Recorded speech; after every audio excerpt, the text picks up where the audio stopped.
is Natasha Second, and she is actually going to deal with the Tobago-centric curriculum.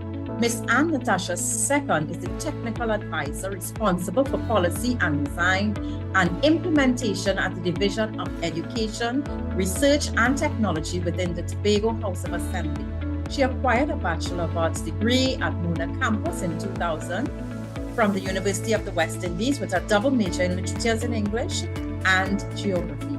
Miss Second was awarded the Diploma in Education with a specialization in the teaching of social studies in 2006. She attained an MBA in Marketing Management at the Sital College of Tertiary Education in 2012 and a Master's degree in Fine Arts Creative Writing in 2014 at the St. Augustine Campus of the University of the West Indies. Ms. Second is currently completing the doctorate in educational leadership with her thesis focus on accountability of principals in Tobago's primary schools. With a teaching career that spans 26 years, Ms. Second served at the secondary level as a teacher of geography, English language, English literature, Caribbean studies, and sociology. She was appointed as head of department from 2011 and acted as vice principal at Bishop's High School from 2015 to 2019. So I present to you Miss Natasha to begin our segment. Second.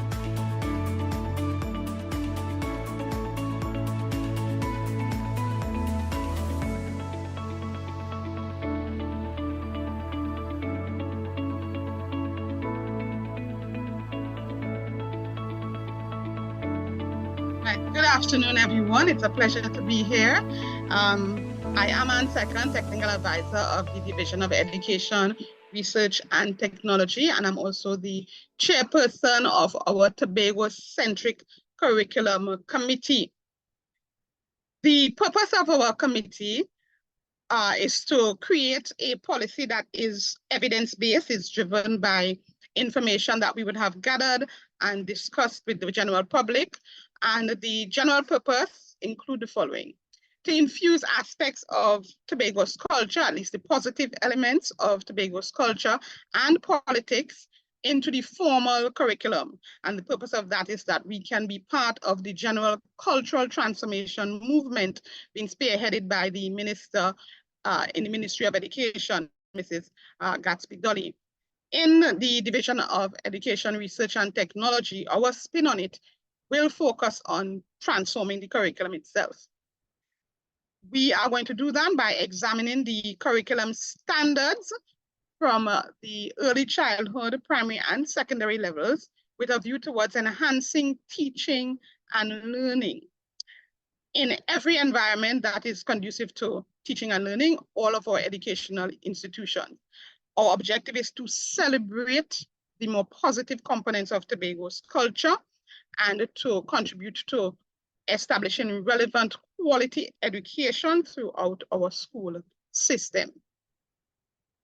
What would have driven us to decide that we want to focus on a Tobago-centric curriculum came from data that we'd have gathered that are very similar to what Dr. Thompson would have identified. We looked at the labor statistics from the Central Statistics Office in Trinidad and Tobago over the last 10 years or so. I will go through a few of those statistics in a bit.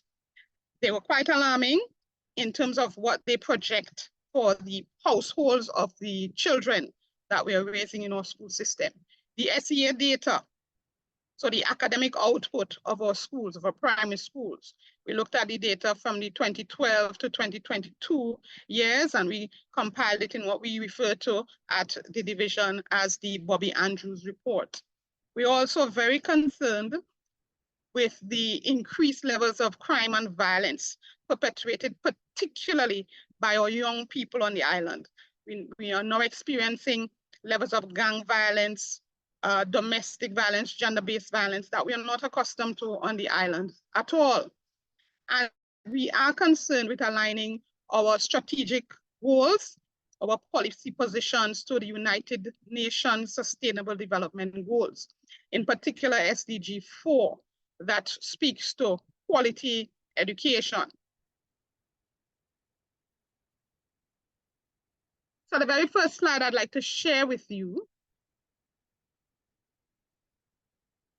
is a slide that reflects the end product. I know Dr. Thompson would have referenced the fact that our education sector is not at this stage to be producing persons for the workplace, but to be producing people who can create employment. Tobago is a unique little pocket within the context of Trinidad and Tobago. So some of those very glowing statistics that he would have presented for Trinidad and Tobago do not apply to the Tobago context. Out of our total population of persons who work in the Tobago House of Assembly, if you look to the extreme, well, my right, you would see that 10,000 of those persons are employed in the more basic levels of service, elementary occupations, very manual labor that require no level of skills, no education beyond the primary sector. We have a small number of 3,400 who are employed as legislators, senior officials, and managers, etc. Professionals, 1,700, etc. But we want to emphasize the vast number of persons that we have occupying those levels of the economy that do not require any particular skills. They're also highly unproductive, as would have been suggested earlier by the first presenter, because they are occupying jobs such as the early morning jobs, work from 6 to 8, and in that work, they are organized by unions, and so they do not actually contribute a lot to the economy. This graph references the performance, the academic output of our students at the primary school level. My particular thesis for my doctoral studies looks at accountability of principals in the primary school system, their responsibility and their activism or their sense of being agents of change towards the actual performance of students, if they feel that they are accountable for improving student performance in terms of their academic outcomes. And we would see that from 2012 all the way to 2020, 2022, the performance of the students in mathematics and English language was significantly lower than those at the national level. If I can just quote a little piece of the study, from 2012 to 2015, mathematics had a very slight increase from 54.3% to 55.5% on average from 2015 to 2016, and back to a steady decline until 2022. Fluctuation annually in English language arts with a high of 59.6% in 2017 and a low of 39.4% in 2022. So that for the period of 2012 to 2022, there was no year when the students' mean scores were equal to or more than those of their counterparts in Trinidad. So it's an issue of their level of accountability. Let's go back. Right. So we looked at the first factor to make us look at the Tobago curriculum transformation being the composition of the labor force. The second one was our underperformance at the high stakes exit exam, the SEA, at the primary level. And now we're looking at criminal activity, increased criminal activity among particularly our young people. So we have, as of May 29, 2024, we have had 10 murders, weekly robberies of small and medium businesses, regular occasion, acts of violence against women and girls, increased evidence of poverty, hunger, extreme acts of violence in schools, almost daily in some institutions, low levels of productivity within some government agencies. Last year at the budget reading, the fiscal year 2023, the Chief Secretary would have identified that the total workforce of the Tobago House of Assembly comprised 12% of persons whose highest educational attainment was primary school. So they only attained up to their primary school level. 60%, that's a vast majority, secondary level education. So 60% of the workforce of the Tobago House of Assembly have as their highest level of educational attainment secondary level. And that does not tell us how many O levels they have, how many A levels they have, if they completed an entire certificate, etc.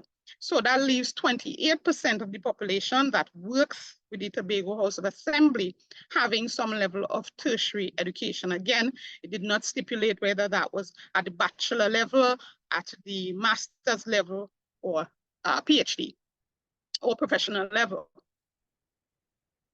Low levels of participation in opportunities that do come up through whether it is political policy, social opportunities, etc. The people just do not have the capacity to engage in it, to benefit from it fully.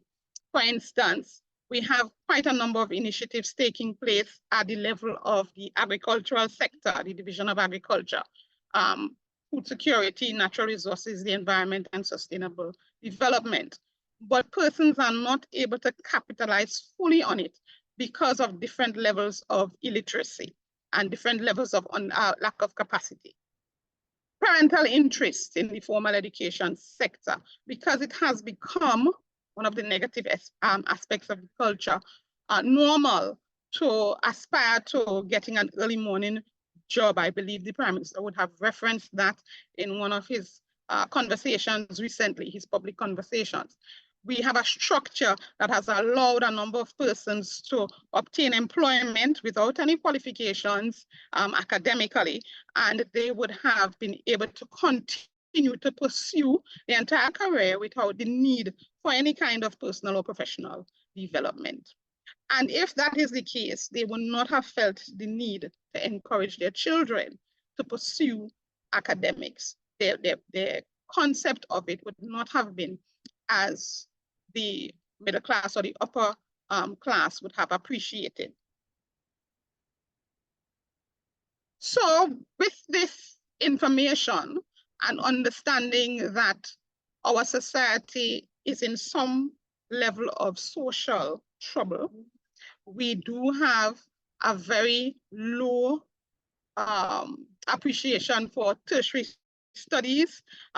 We do have a low level of productivity within the government agencies, and the academic performance of the current set of students in the primary and secondary schools, barring a very small number of elite and high performers. It is atrocious in terms of the level of underperformance. So we have decided that we must infuse in our curriculum in a very practical way elements of the culture that we think will help us to reconnect with our identity, our very Tobagonian identity, sense of patriotism, sense of personal pride, love of personal sacrifice, striving towards accomplishing your goals, taking pride in accomplishing those goals. And we wanted to infuse those in the actual curriculum. So it's a very pragmatic approach to try to mirror academia with what we are actually doing in the public sector, managing education. So we started off with our committee at the phase 1 level. With this phase 1 level, policy design, implementation, and evaluation. For the next 3 months, the executive council that constitutes the secretaries and the various assemblymen who have been appointed as secretaries at the Tobago House of Assembly, they would have commissioned that we create this committee. So there is a good agency in terms of the policymakers and those who are running the actual education sector in Tobago, and we are driven by evidence. That committee constitutes 15 members at this stage.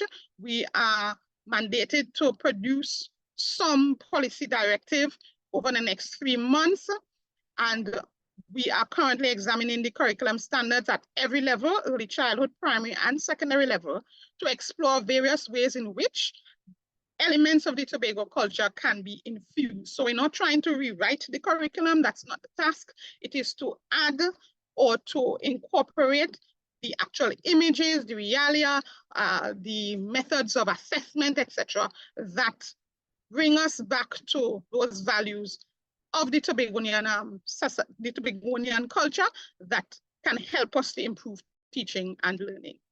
So this is just a photo of the members of the initial committee. This committee will be followed by a different committee at the end of the 3 months that will now take the content that we would have identified and the research that we would have gathered and formally organize relevant manuals, examples, inventories of information like oral tradition, stories, booklets, etc., so that we can help teachers in the process of teaching and learning so that they can infuse the elements of the culture. So this is the first committee.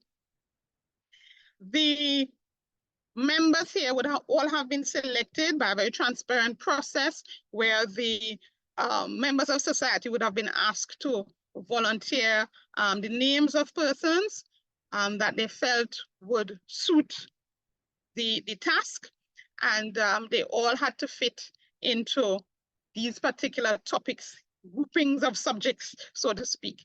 So we have one grouping, history, politics, and civics. Food security, it's critical because we know that what is happening in terms of our national health requires us to pay closer attention to what we are consuming and how we are consuming it, how we are preparing our food, how we are growing our food, and how we teach people about food and food production. Linguistics, tourism, geography and ecology, music, culture and the arts, financial literacy and entrepreneurship, sustainable development, health and wellness, innovation and technology, life skills, and technical vocational education and training. So we are looking at the curriculum standards that exist that cover all of these subject areas throughout this sector, and we're seeing what we can bring to the table to enhance it.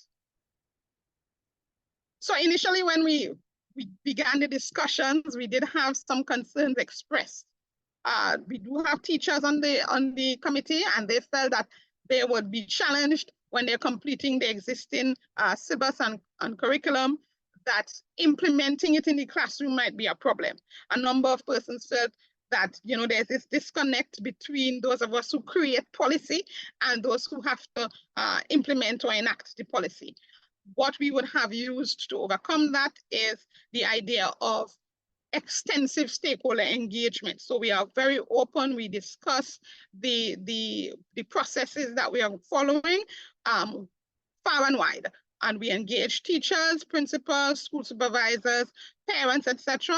in the discussion. We're also going to be looking at having town hall meetings in Tobago East and Tobago West, where man on the street would be able to interact with us and to share what they hope to come out of their education sector. What do they think is relevant? What do they think is no longer relevant? What they would like to retain culturally within the system. So extensive engagement of the teachers, principals, and district officials.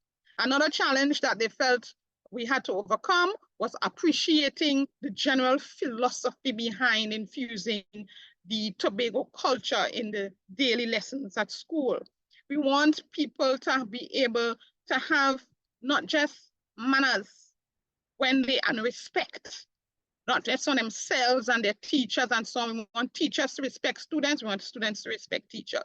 We also want persons to be innovative. We want them to be able to solve their problems. There has been a heavy reliance on government and government services to the point where people are impoverishing themselves because they are bereft of creative thinking and critical thinking.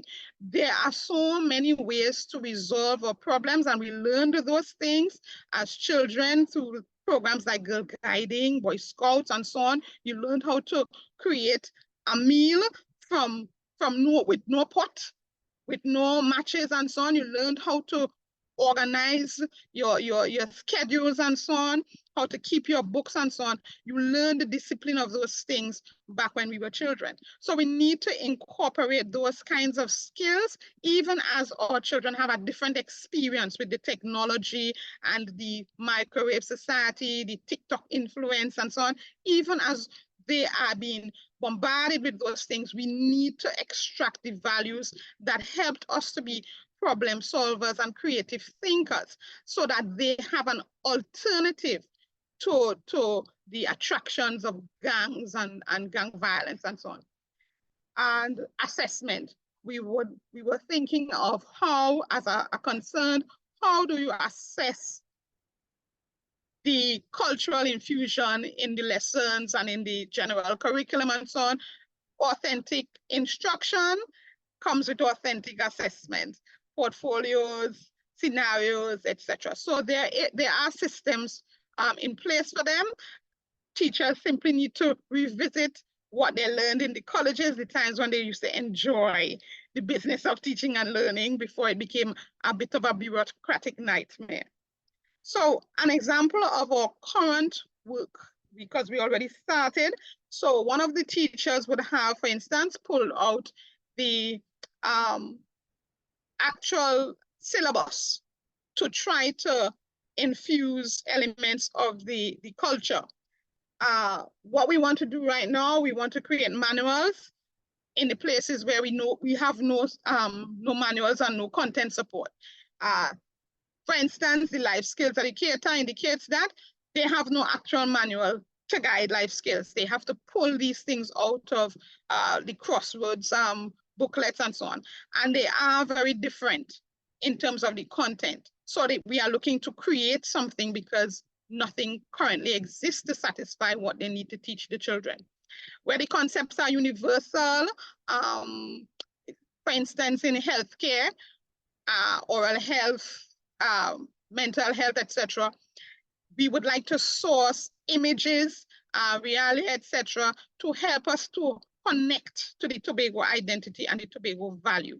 So you're still teaching a universal concept, but you're looking to source images, whether it's in a booklet, in a short story, or a magazine, or from the social media, something that the children can identify with in a positive way to teach them the same universal topic. Appreciating how cultural retention can be done. A number of us have lost basic skills like how to make a pone, how to make concocte, the purpose of a smoke bone in a soup, etc. Basically things that you used to enjoy, brought good memories to you as a child, but now that you have grown, you forgot to learn that from your parents or your grandparents. We want those things taught when we're teaching culinary arts, when we're teaching food and nutrition, when we're teaching agri-science and so on. Bring those things very deliberately to the classroom and to our various contexts. So the example that the food and nutrition teacher would have brought to the table, pulled straight out of the syllabus, just to show you how we are rolling it out. So she would have looked at the objectives, the cognitive, the psychomotor, the affective. Under this particular topic, food groups, we have the objectives there. At the early childhood level, the child is expected to recognize 3 basic food groups: the grow foods, glow foods, and go foods.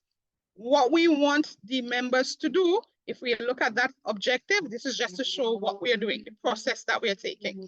The member will look at the skills to be developed for the objectives, the assessments that are expected, and then search out images, samples, examples, and processes that are authentic or as authentic as possible, because many things are debatable in terms of their authenticity, and try to use those examples when teaching the topic, meeting the objectives and assessing.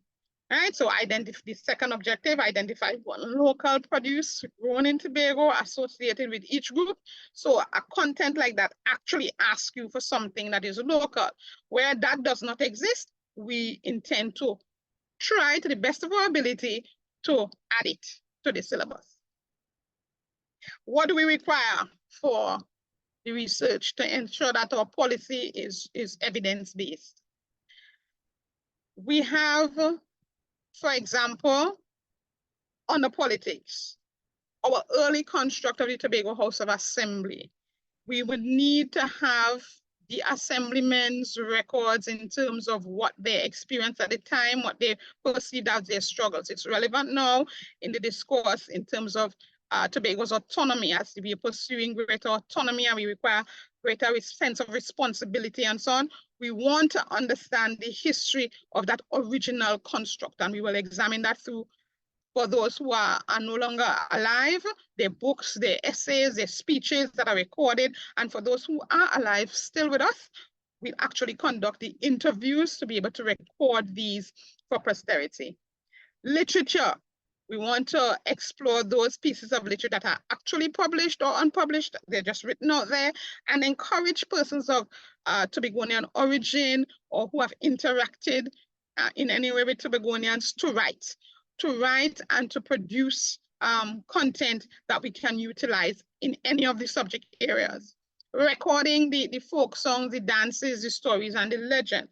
Many attempts have been made to begin that process. So we want to have a structured approach to doing it so that it will be retained. The geography, for instance, applications of erosion and weathering, denudational processes, how land is transformed.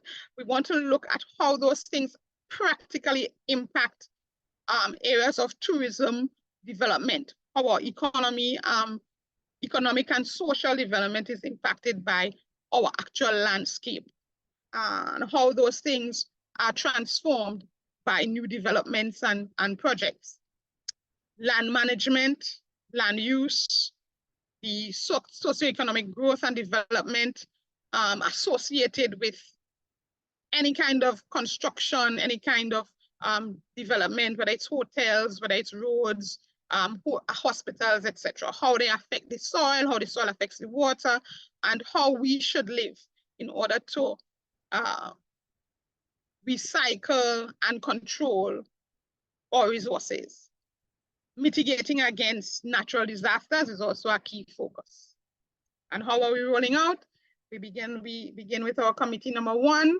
We are doing the researching and the gathering of the information. We are going to be exploring and coaxing people to tell us what they think about the philosophy of teaching and learning by infusing Tobago's values into the school system. And that will be followed by committee 2, which will do the production of the manuals. There's where our linguists would come in to ensure that the language that we use to write any additional components of the curriculum, the syllabus, the lessons that have to be rolled out will be done. Book and content review for recommendation. So we're going to be asking the public to give us whatever they have. Their grandmother wrote this, performed that. We want the information, whatever is as close to what you perceive to be as authentic as possible. Design of components to infuse into the lessons, the manuals, and into the testing. Wide-scale stakeholder consultations and marketing, and extensive training and development exercises for teachers, principals, and all stakeholders. And so that is an overview of what we're doing. The idea is that we have recognized some socio-economic challenges on the island, some developmental challenges, and we believe that central to any kind of transformation must be education. And the education response must be pragmatic. It must be something that we can actually use. So I enjoy the topic tonight that says that the teacher is the leader, the teacher is the change agent, and can bring about those kinds of cultural transformations from the classroom itself. Thank you. That's my presentation.